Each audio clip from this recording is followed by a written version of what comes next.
Alors, bonjour à tous, me revoilà avec mon petit bélier. Avant de le ranger, j'ai remis son reniflard dessus, voir s'il fonctionnait. Et évidemment, ça ne fonctionnait pas, hein, parce que c'est un reniflard copie reniflard Walton. Hein, je l'avais monté comme on doit le monter à la verticale, avec son petit capuchon. J'ai essayé de le régler, le re-régler, il n'a jamais voulu fonctionner. Et là, ça c'est pas la première fois que je m'en rends compte, hein.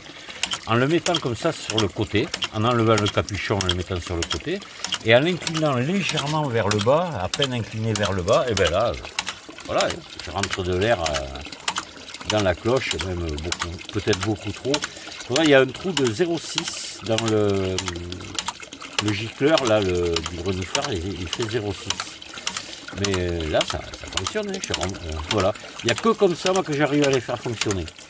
J'ai rarement pu les faire fonctionner verticaux. J'ai déjà réussi, mais en m'embêtant, mais alors... tandis que comme ça, j'ai même essayé plus ou moins enfoncer ou retirer dans le conduit ici. C'est pareil, ça marche. Voilà.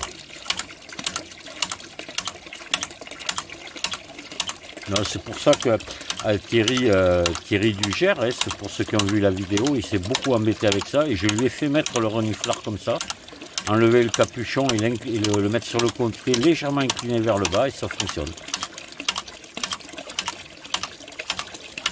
Voilà, donc si ça vous arrive, si vous en avez, faites-le ça. C'est la seule solution que j'ai trouvée pour les faire fonctionner. Alors, évidemment, qui dit reniflard dit débouchage fréquent. Il faut faire une petite broche de 0,6.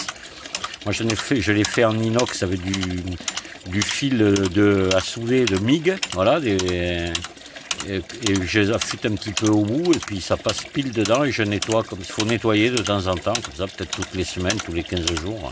Aller voir son bélier puis ramoner un petit peu le trou. Voilà. Et là, vous n'avez pas de souci.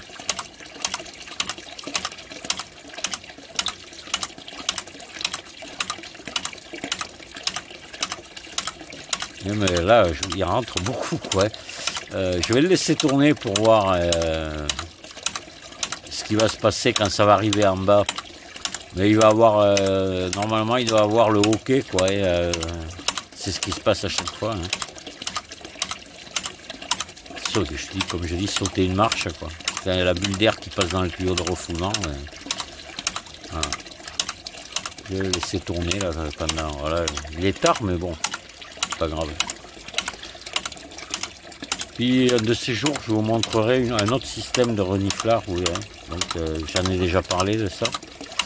Et il y a des vidéos sur ma chaîne hein, où je montre ce système de reniflard différent de celui-ci, directement sous le clapet de cloche. Ça fonctionne très très bien. Voilà. Je vous ferai voir ça, mais comme les vidéos sont anciennes, tout le monde ne va pas forcément les voir. Je renouvellerai ça et j'expliquerai. Voilà, je vous dis à tous à très bientôt, au revoir. Bon, ben là, ça fait une demi-heure à peu près que ça tourne là. Le reniflard fonctionne toujours. J'ai déjà débouché une fois quand même. Bon, mais j'ai pas mal d'impuretés dans mon bac là. Et voilà, donc le niveau est bien descendu. Les bulles d'air sont happées toujours par le refoulement, comme vous aviez vu dans mon autre démonstration là. Récemment, voilà, et on va voir ce qui se passe. Alors là, le niveau d'eau s'approche très près du refoulement. Il ne devrait pas tarder à se passer quelque chose là. J'espère que ça va pas être trop long, je vais pouvoir filmer. On va voir si ça reste comme dans le cas où j'avais laissé j'avais mis une petite réhausse sur le refoulement. Si ça reste au-dessus, ça se maintient, ou si à un moment donné, une grosse partie de l'air part dans le refoulement. On ne devrait pas tarder quand même. Enfin bon, il reste presque 1 cm d'eau encore dedans.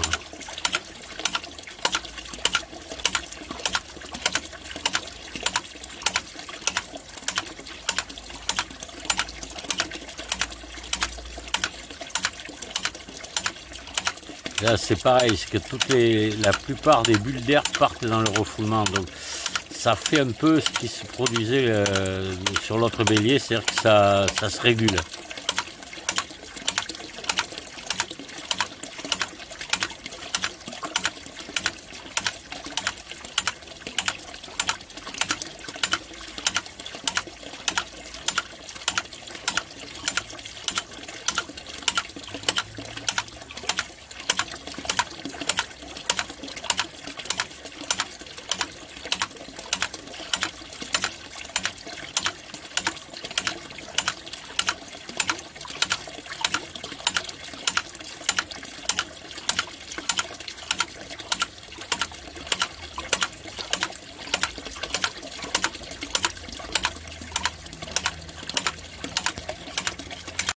Bon, mais ça se maintient au-dessus. Alors, ce qui se passe, voilà, hop, là, vous venez de le voir. Enfin, je ne sais pas si vous avez pu le voir. Le niveau vient de remonter un peu parce qu'il y a une grosse bulle d'air qui est partie. Donc, le clapet change un peu de rythme. Et puis, ça fait, clac, ça fait remonter un petit peu l'eau. Le clapet reprend son rythme normal et ainsi de suite. Ça le fait très rapidement. Voilà, là, il ralentit un peu. Le rythme ralentit.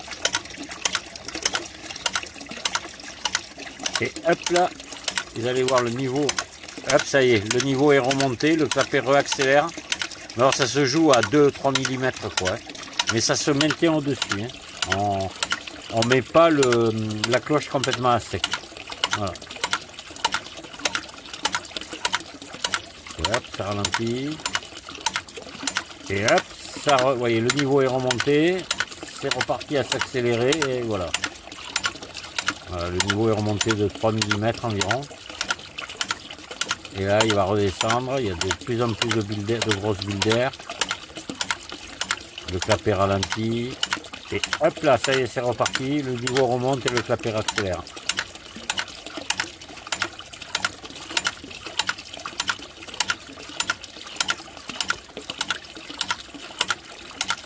Voilà.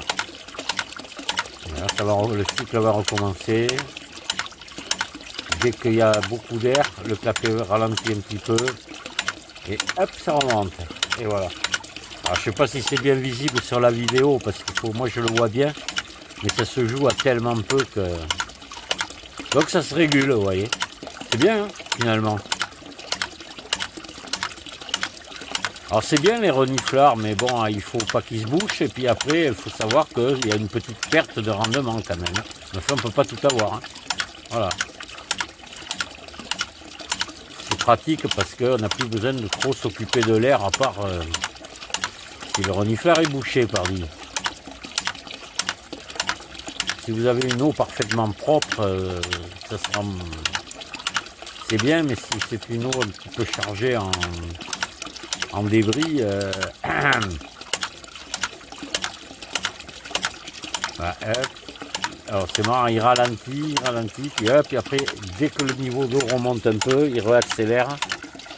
Voilà.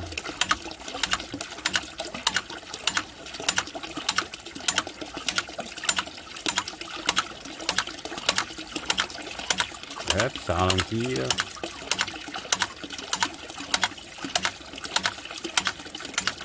Là, il y a beaucoup d'air qui passe dans le refoulement. Et hop, ça y est, le niveau est remonté, le clapet accélère. Voilà. Voilà, mais je vous laisse là. C'est pour ceux qui ne connaissaient pas le reniflard, j'ai eu beaucoup de questions là-dessus, c'est pour ça que j'ai fait cette vidéo. Hein. Il y en a qui m'ont demandé à quoi ça servait, etc. Voilà, ça sert, le reniflard sert à maintenir l'air dans la cloche, qui est indispensable, sinon il y aurait de la casse.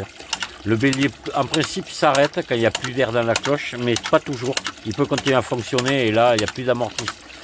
Il fait office d'amortisseur hein, et de régulateur aussi. Et on a des gros problèmes de casse, voilà. S'il n'y a plus d'air dans la cloche. Donc c'est indispensable l'air. Hein. Par contre, en dessous du clapet de cloche, moins on en a, mieux c'est d'air. Hein. Voilà. Parce que sinon il amortit et les coups de bélier sont moins violents et on perd du rendement. Bien, à très bientôt, au revoir, merci de m'avoir écouté.